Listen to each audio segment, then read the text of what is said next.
విజయవంతం చేయాలని మనస్ఫూర్తిగా కోరుతున్నాము. ఆహ్వానిస్తున్న వారు పోల్కంపల్లి కమిటీ సభ్యులు మరియు పోల్కంపల్లి సర్పంచ్ అంకు నారమ్మ గారు.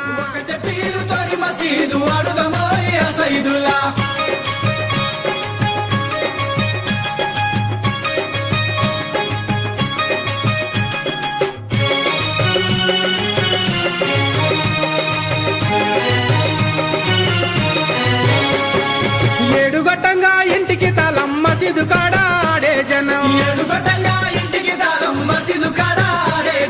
జాలు వారిన ఎంకి పాటలు దన దన డప్పుల మోతలు, ఏమి కావాలి సామికి మలిజ కావాలి సామికి, ఏమి కావాలి సామికి మలిజ కావాలి